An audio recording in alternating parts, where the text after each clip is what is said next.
আজকের রেসিপি সুস্বাদু কেশরি গোকুল পিঠে।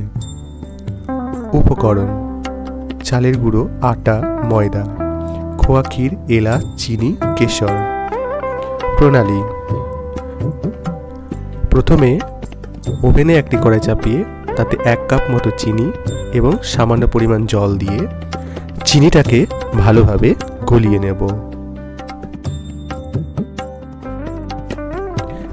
এরপর খোয়া ক্ষীর দিয়ে ভালোভাবে মিশিয়ে নেব, দিয়ে পুর তৈরি করে নেব।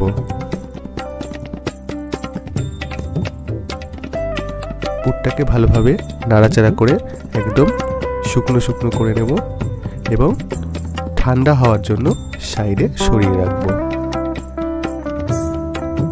এরপর ওভেনে অন্য একটি পাত্র নিয়ে রসটা তৈরি করে নেব। প্রথমে মিনিমাম 300 থেকে 400 গ্রাম চিনি দিয়ে 1/2 লিটার মতো জল দিয়ে ভালোভাবে নাড়ি চাড়িয়ে ফুটিয়ে নেব। ফুটতে ফুটতে সেরা যখন কিছুটা ঘন হয়ে আসবে তার মধ্যে 5টা মতো এলাচ দিয়ে দেব। এলাচ দিয়ে তারপরে একটু সামান্য পরিমাণ কিছুটা কেশরের দানা নিয়ে ছড়িয়ে দেব, দিয়ে ভালোভাবে মিক্স করে নেব, দিয়ে সরিয়ে রাখব। এরপর হাতে সামান্য পরিমাণ ঘি নিয়ে ক্ষীরের পুরটাকে ভালোভাবে মেখে নেব। সুন্দরভাবে মেখে নেওয়ার পরে এখান থেকে ছোট্ট ছোট্ট করে লেচি নিয়ে তার মধ্যে একটি করে কেশর দিয়ে প্যাড়া আকারে গড়ে নেব। হাতে মাঝে মাঝে অল্প পরিমাণে ঘি নিয়ে প্যাড়াগুলোকে বানাতে থাকবো যাতে হাতে না লেগে যায়।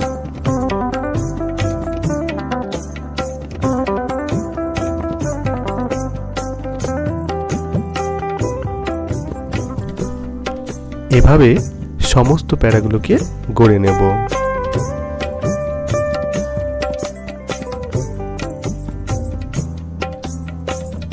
এরপর অন্য একটা পাত্রে গোকুল পিঠে ব্যাটারটা তৈরি করার জন্য প্রথমে 3 চামচ আটা, তার মধ্যে 1 চামচ ময়দা আর সামান্য পরিমাণ চালের ময়দা দেব এবং 1 চিমটে নুন দিয়ে ভালো করে মিক্স করে নেব। মিক্সিং করে নিয়ে তার মধ্যে হালকা হালকা করে জল ঢালবো এবং নাড়তে থাকবো। সুন্দরভাবে জল ঢালবো আর নাড়তে থাকবো। নাড়তে নাড়তে ব্যাটারটাকে সুন্দরভাবে তৈরি করে ফেলবো।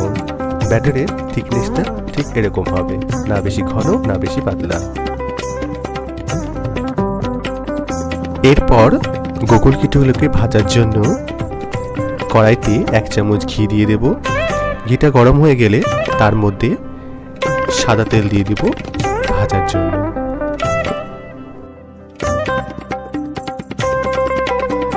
এবার প্যাড়াগুলোকে ব্যাটারের মধ্যে চুবিয়ে ভালোভাবে কোটিং করে একে একে ভেজে নেব।